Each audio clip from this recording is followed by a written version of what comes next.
Hey you guys, it's your girl, Paris Morgan, and I'm here to review one of my favorite networks, now that's TV. Today, I'm speaking on Young and Reckless. Y'all, I took my notes and I'm ready to talk. Okay, so it is March 15th and it's episode 2. I decided to wait for episode 2 so I can get the full introduction of the girls because episode 1, it wasn't enough. I needed the whole day. And I think we're just about at the end of the day.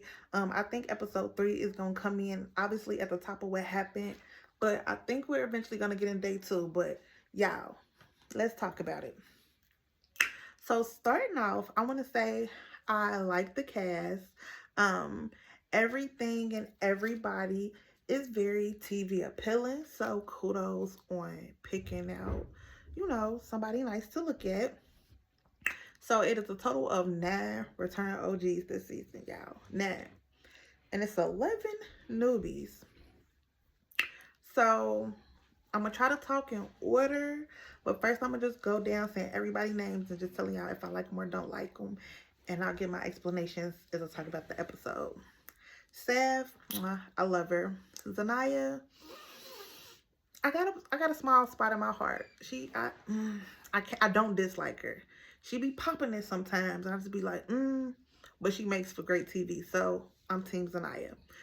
Um, Caribbean, love her. Legacy, she's hilarious. She's good for TV. I don't dislike her, but when she be going back and forth with the other OGs, I'm usually on the other OG side. I'm just being honest. Nug, don't like her. Alexis, I'm biased towards her. Don't really like her. Lauren, love her. Minnie, team her. And Ivory is Big Babu. I'm definitely team Ivory. Now, for the newbies, and this is in no particular order. I literally just wrote y'all name down as they came through on the intro. And this is only episode 2, so this is first impressions. Diamond, I like her. Star, I loved her intro. And not the actual intro, but how she just spoke on herself. But I'll speak on that more. A-Raw, it's not giving. Pam, I'm living. Bonnie, Babu brought you in. Did she bring you in to laugh at you? Or did you impress her? Or does she know you? The jury's out. Marmar, I'm loving her. Nay, she's not giving, and her little bus scene was not a good angle of hers. Cash, I thought I was gonna like you. Episode 2 has changed my mind. Dior, I'm feeling it. JG, don't remember you. I don't think you've had a scene yet. And Houdini, I don't think you've had a scene yet. So, yeah. Newbies, I'm here. I'm watching. And OGs, we're going to talk about it because y'all done been here, done this. So what we talking about? Let's talk about it. Okay. Off to my notes. Now, this is my second time doing this video, so I'm going to drop my other one that I did.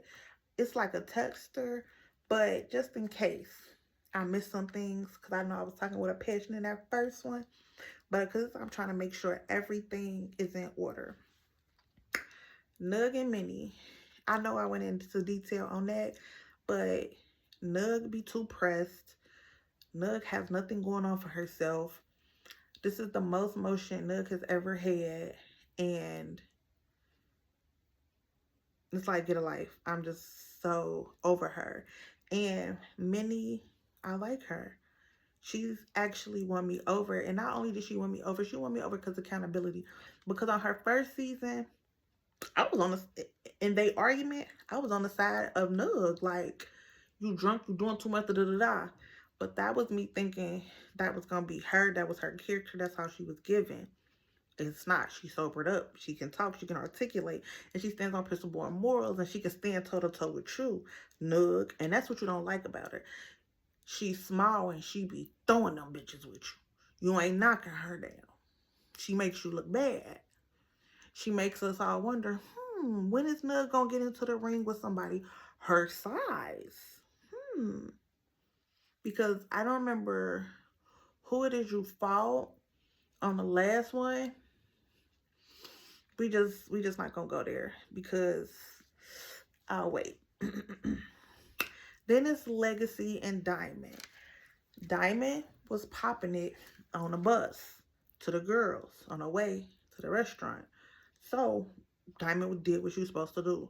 She was supposed to stand on what she said, and she's supposed to stand on principle because she was fighting behind her nephew. That's a child. Y'all shouldn't be speaking on kids, but this now is TV. Y'all do. I went into full detail in the first clip, so yeah. Caribbean and A-Raw. A-Raw, you was beyond pressed. You did too much. Caribbean, you did what you're supposed to do. I'm so sorry you didn't get to give full cute bitch hair done, sweatpants, still killing you bitches. I mean, you still was killing bitches. That's why they were so pressed. They saw you and their spirit just got upset, but you can do no wrong. Natural beauty. And I just love Caribbean because she's one of those girls that's cute. She knows she cute. She stand up on principles, but she not a bully. Like, she ain't got to do too much. Like, Nook could never. I'm sorry, but I really don't like Nook, if y'all can't tell.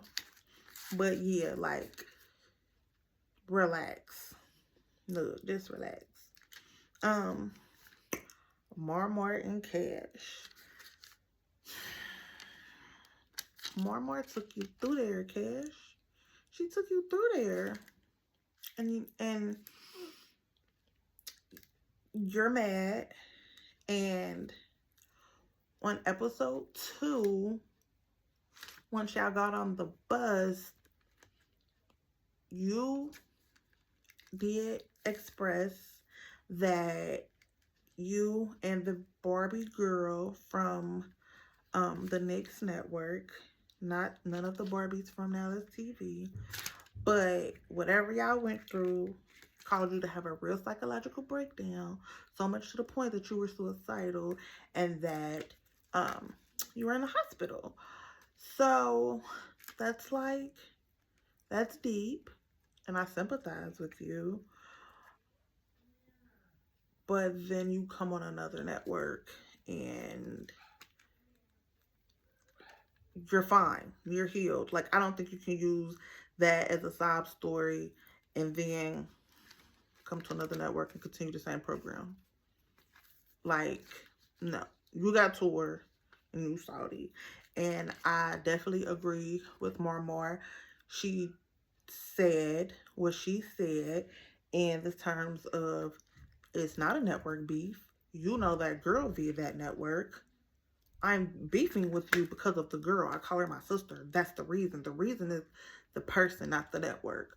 So you trying to, I'm not going to say trying to because I don't know the story. I don't know the situation. But you trying to make it seem like you're staying over there. But if you're expressing to you some real stuff, then this is a real beef. I mean, this is real problems. Like, so it's real funk, real smoke, real beef. Like, I don't know why that's going over your head if you'd have been in a mental hospital about it. But anywho, yeah. Then Nug is popping it like she do. Da-da-da-da-da. Everybody finally sitting down eating. Everybody low-key, they grubbing. So wherever restaurant y'all was at, the food had to be good. Because wasn't nobody being extra. And y'all some extra hoes. Y'all have been like, ugh, this nasty, this dry pasta. Y'all ain't got no coof. So the food was good. Everybody eating, y'all chatting, really getting a good scene. You know what I'm saying? But Minnie do right. She heard her name. She asking you, what's the problem? Like, because you over there trying to downplay it. You trying to push it back to the whole room situation, and you know that's not what it is. Minnie was honest with you, and you proved it in that moment. But it's when she spoke on you about being up Ivory's ass, being a follower, want to be her shadow, da da da. The Ivory camera is what gets you, and that's the you got so irate right then in that moment, like because that's the problem. But that's you don't want to say that's what the problem is because you don't want to admit it because it's the truth. It wouldn't bother you so much if it wasn't the truth. You was dick riding Ivory when she walked in, and that's your claim to fame. It is being on her dick, and yeah, it was Legacy you fought. I think yeah, you fought Legacy for Ivory. And it's like, you don't know Ivory. Like, it was weird. Like, that beef should have stayed between them. You inserted yourself. And, like, Ivory never adopted you. You did all that for what? Stupid. Anyways. So, Minnie about to run up. And boom, you catch her with the pasta. You know what I'm saying? You blinded her so she stopped at her tracks. She was coming at you. And they break y'all up. And they take you to the van. Here come loser 1 and 2 being Big Mac Kumbaya and on the bus. Nug, you felt like Minnie got with you. That's why your pride was so hurt. That's why you were so pressed. Not only that, you know that's your only storyline. Not only that, you look at the rest of them girls and you really do. You're one of those girls who are jealous. You don't find yourself naturally pretty. And it's probably because people probably talked about you because you told us your name is Nug. I don't know if that's a family name or if that's like a street nickname, but you look like a little chicken nugget, which implies you're funny looking. So people probably been telling you that their whole life. So truth be told, even if Minnie was not there, like if it was really only you and maybe 2 other OGs and not 2 OGs that you necessarily cared about, you would really be trying to run the show and be the program. And like, you would be hating on bitches because that's all you can give. Because what is it that you do? You don't do nothing. And the way it was popping it on the bus was so superficial. Minnie ate you up in her confessionals. And she looked good while doing it. Meanwhile, she calling you bigwig and whoever styled your hair, they did not do the hump right. Like, and that's my thing. Y'all be trying to follow trends so much. Y'all don't even know how to pick the stuff that fits y'all style and fit y'all face. Like, get what fits you. Get a style and stick to it. Y'all be trying to change it up and be a different bitch every day of the week. And you don't even know who you are. And I'm saying that to say, respectfully, you've had good wigs. You're not an ugly girl. You're funny looking, but you're not ugly. But you don't have no personality outside of I'm the biggest one in the room. I can fight. So if we doing something and fighting is not on the agenda, what purpose do you serve? You don't. And you probably is a cool, chill, laid back home girl type shit. But because you ain't confident in just being yourself, but you booked and busy according to you, so baby, you winning. You winning in life, boo. You winning. You pressed, but you winning. So boom. Everybody, they finally on the bus. Everybody chatting up about what's going on. And the buses is divided. And right now, I'm like, oh, okay, it's giving like House B, House A type energy. Or it's just like a cool, I kind of like on shows when there is a nice even divide because the show makes for good dialogue. And the show is going to have an actual storyline. So that's something else I want to say. I know it's been little stuff about Ferrari because this is the first season where she is not the host, but this season is about to show Ferrari was not needed. Um, and I think this season is also going to show that the host spot is really just superficial. Like, the show really don't need a host, but mm, I'll wait with that opinion until the end of the show. But as of right now, like, I don't feel like it necessarily needs a host. Like, in in my opinion, like, if there's going to be a host, I feel like the host shouldn't live in the house. Like, for example, um,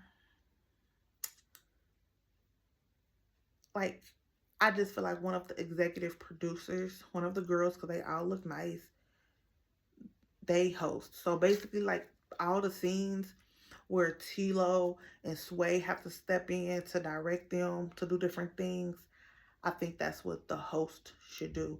Like, I think Tilo and Sway should be able to stay behind the scenes how they were doing at first, but I also know it was a respect thing and a level of control, and but I do think it's got to that point to where, like I said, the way the cast is now, that it's enough OGs who respect the producers, who could allow like a host like Daisha to come in, or I don't know her name, but she's the thinner girl. She usually be having like curly hair and stuff.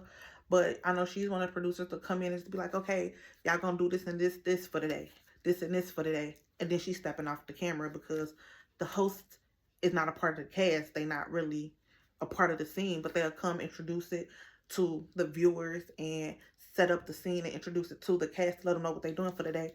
And then boom, they stepping back. And that's why I say I think it should be a producer, because I think that'll feel more easier for the OGs, because it's somebody that they already used to, they familiar with, and they respect. Like, now this TV, they respect production to a certain extent because they know production isn't the boss. So they know they can't like go vent to them overly too much. But then they also know they also not being a boss. They not in charge of what happened. You get what I'm saying? Like, it's not their fault. So like I'm saying, it's a good balance. Like, I think y'all cast really do respect y'all production, and a lot of y'all production um has had certain um experiences on the show too.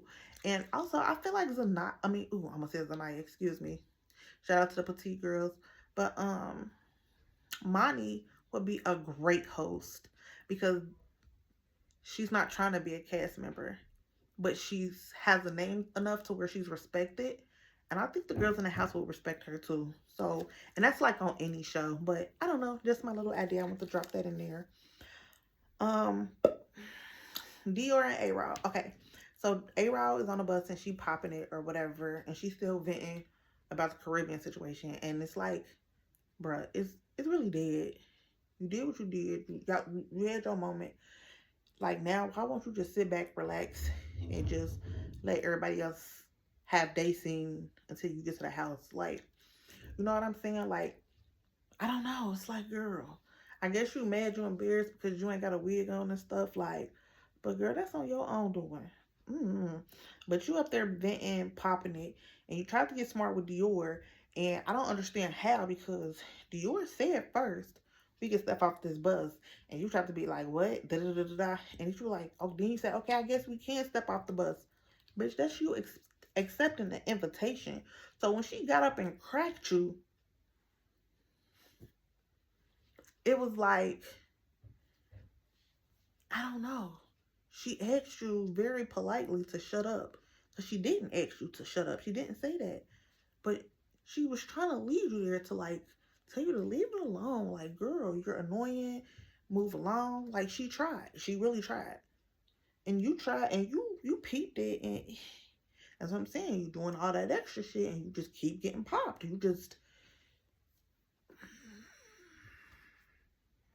I just don't I don't understand.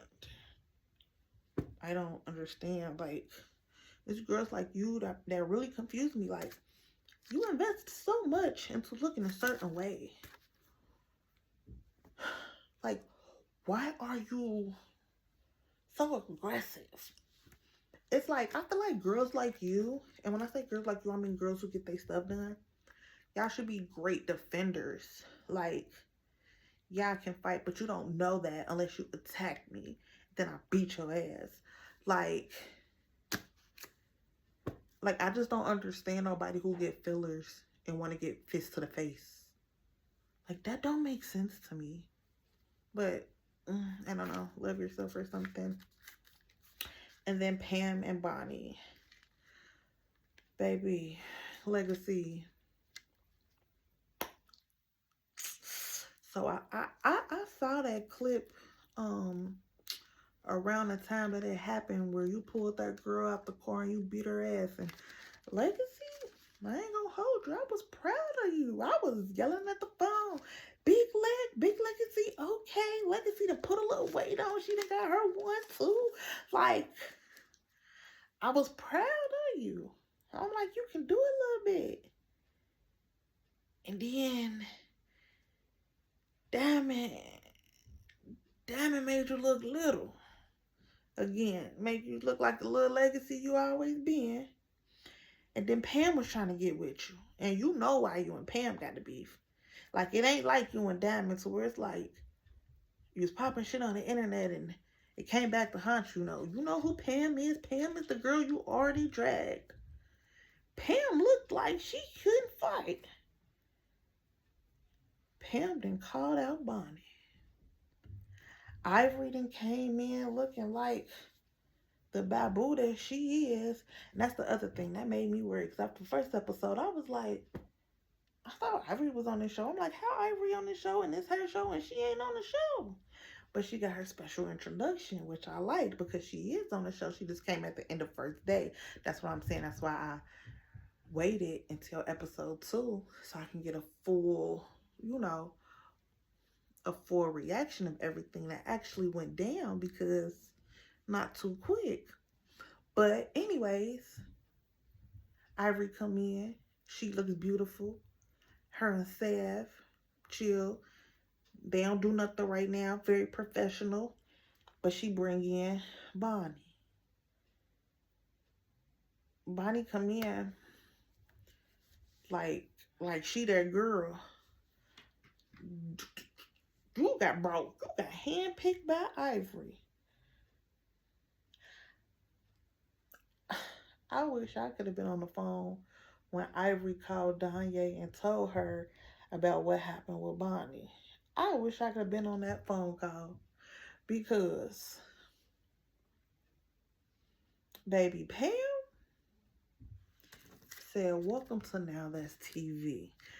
Baby Pam is new on Now That's TV. But she said, I'm going to help initiate both of us. Bitch, we jumping. I'm jumping you in. And baby, she was putting Bill to ass, okay? Back to Legacy. Y'all might have been drunk. I don't think Pam drunk. I don't know what happened with the fight with Diamond, but it better not happen with Pam. Legacy. When it comes to a newbie, I'm team you. When it comes to a newbie, I am team you. Legacy, don't let Pam come up there and do you like that. You already one up. Keep your one up on her. I don't know. Pam might be a problem. Yes. But that's it. That's my review. That is basically day 1 of Young and Reckless. I can't wait. This cast is great. I think it's gonna do good. Ferrari is a non-motherfucking factor. I forgot she was even the host of the first couple seasons, because she made herself a storyline. She never was really a storyline. Yeah, but as of right now, she is not missed. As the season progresses, we'll see, but I'm pretty sure she's not, because there are authentic beefs in the house. And that's my other thing. Shout out to Pressure. She's an Aries. She's from the network. I know y'all going with the organic, but the word you're looking for is authentic. And yeah, a lot of these beefs and feuds are authentic, so I like it. I like how the house is divided because it's gonna give plot and planning type situations, gonna give sneak dissing conversations. It's gonna give a vibe. So shout out to production and the CEOs of this show. Y'all did y'all big one picking this cast. I'm really enjoying it, and I am tuned the fuck in. Young and Reckless reviews coming to you every Monday. Bye.